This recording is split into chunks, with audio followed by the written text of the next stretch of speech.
Section 184 ये बताता है कि अगर ऑफेंस है रेप या attempt to rape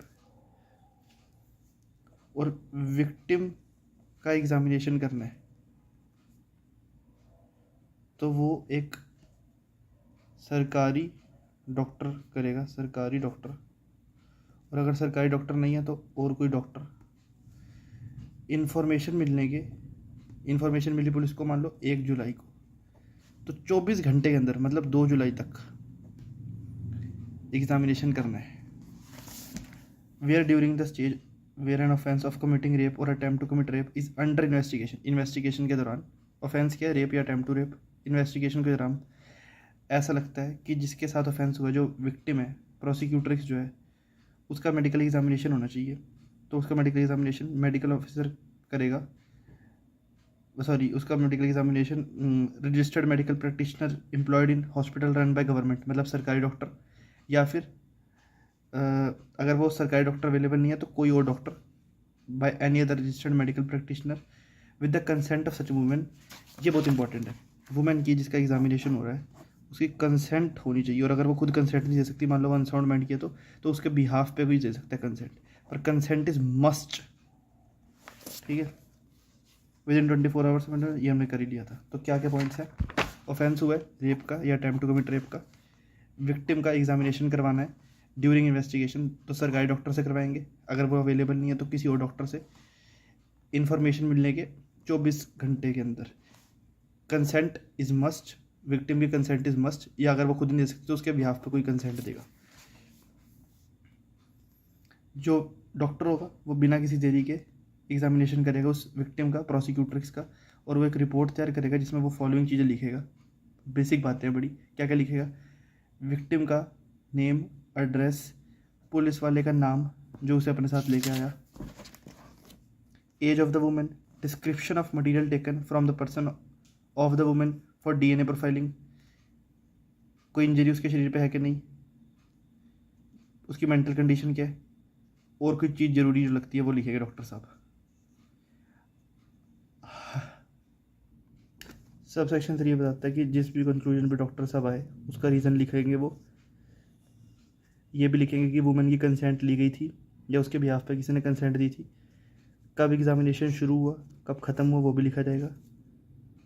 sub section 6 बताता है कि डॉक्टर साहब आईओ को रिपोर्ट भेजेंगे और आईओ मजिस्ट्रेट साहब को रिपोर्ट भेजेंगे, जो कि 193 के हिसाब से भेजी जाएगी। 193 सब सेक्शन 6 क्लॉज ए के हिसाब से।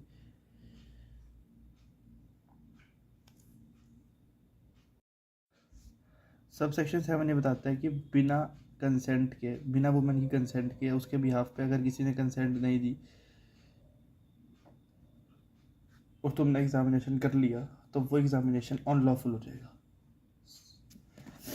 सेक्शन 185 बताता है कि एसएचओ या फिर आईओ के पास अगर रीजनेबल ग्राउंड है कि सर्च करने से कोई ऐसी चीज़ मिल जाएगी जिससे फ़ायदा होगा इन्वेस्टिगेशन में, तो फिर वो पुलिस वाला सर्च कर सकता है। पर शर्त ये कि मान लो पश्चिम बिहार का एसएचओ है एक आदमी,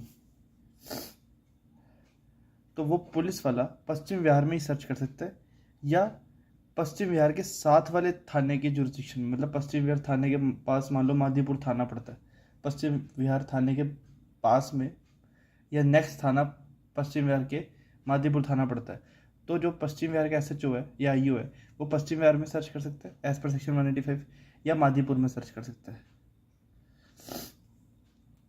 सर्च पर तभी करनी है जब जरूरी है। इसमें लिखा है that such thing can not in his opinion be otherwise obtained.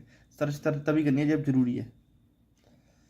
तो वो पुलिस वाला जो है जो सर्च करने जा रहा है वो रीज़न रिकॉर्ड कर देगा राइटिंग में, केस डायरी में भी लिखेगा, और लिखेगा कि किस चीज़ को सर्च करने के लिए वो जा रहा है और किस जगह पे वो सर्च करने जा रहा है।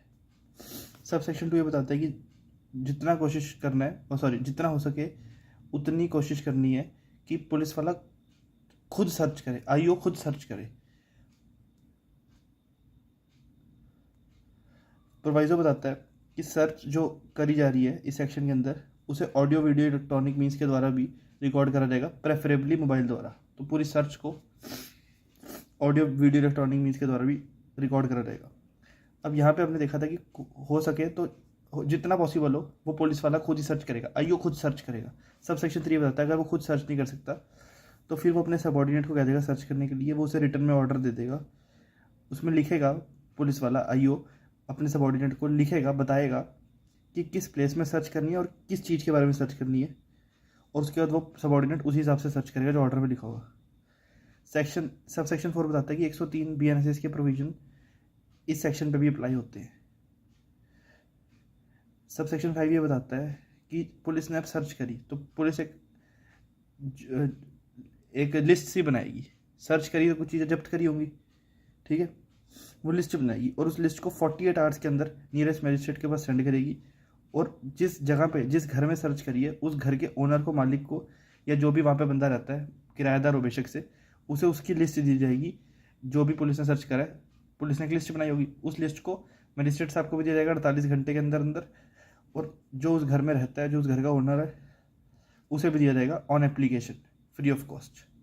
तो मजिस्ट्रेट साहब को तो देनी है, और घर के ओनर को या जो भी वहाँ पे रहता है उसे भी देनी है अगर वो बंदा एप्लीकेशन देता है।